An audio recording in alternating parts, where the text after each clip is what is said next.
There is a man standing outside my flat wearing khaki greens and a huge Free Palestine badge.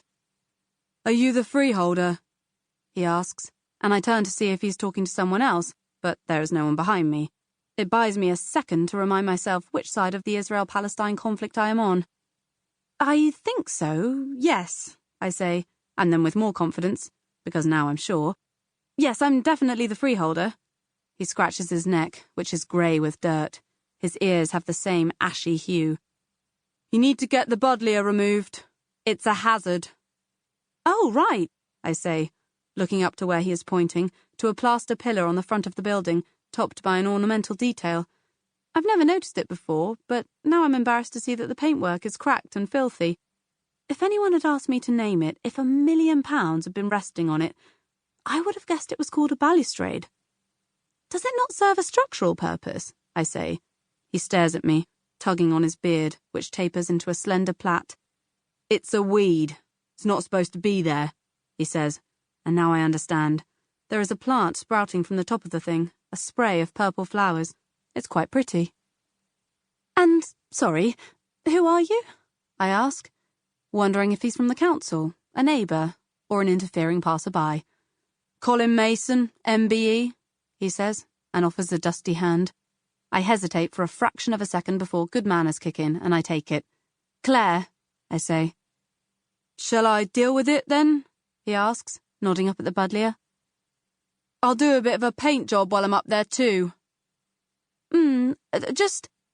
I'm going to have to talk to my boyfriend about it first, because we share the freehold. How can I reach you?" "I'll be around," he says. "You'll see me about." I go inside to wash my hand and call Luke. A woman answers, his colleague Fiona. "He's scrubbing up for surgery," she says. "Can I get him to call you back?" "Would you mind just holding the phone to him so I can have a quick word? 2 seconds, I promise." There's a fumbling noise and then Luke's voice. "What's up?" "There's a problem with our flat. A buddleia needs removing." "A what?" I sigh. "It's a weed. A purple flowering weed. The guy outside said it needs to go." "What guy?" "Colin Mason." "Who's that?" "He has an MBE. He was pretty adamant." "So, what do you want to do? Do you need to call someone? Can I leave it with you?" "Claire," he says, "I've got to go." "Yes, leave it with me. What do you want to do for dinner?" "He won't be home for dinner," Fiona says. "He's going to be working late." "Oh," I say. I think I'll sit tight on the buddleia thing for a while. See if it develops. Tube. 3 women opposite talk about the weather as if it's a friend they don't much like. "And that's another thing," says one, leaning in. "My no tights till October rule has gone straight out the window." Her companions bob their heads, uncross and recross their nylon-clad legs. The other. My mother phones me on her lunch break. I can hear she's in a cafe. "Where are you?" she asks, as though she's picking up a baffling background cacophony instead of the silence in my kitchen. "At home?" "I see. How's the you-know-what going?" She means job hunt. Calling it the you-know-what is, incredibly, less annoying than the question itself. "Yep, fine, just trying to crack on. Listen, before you go, what do you make of this?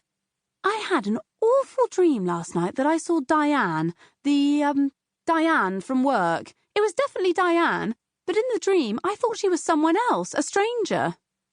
Until now I have only heard my mother describe her as Diane the Black Lady on reception. I have a feeling there is more to come.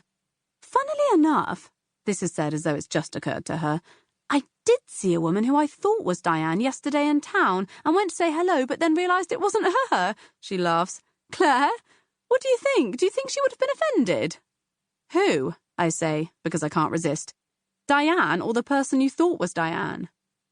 "The other lady, not Diane. Do you think she would have known that I confused her with someone else, with another woman of colour?" I help her out. "Oh," my mother says. "I don't think that's very PC. I don't think you can say coloured nowadays." Tube. A few seats down the carriage, there's an old man knitting. bald and cozy in a big white woolen cardigan. I smile at him and raise my eyebrows, and when I do, I see the earrings, purple, dangly ones, and realise it isn't an old man at all, but a woman, not so old, my mother's age maybe, who has lost all her hair.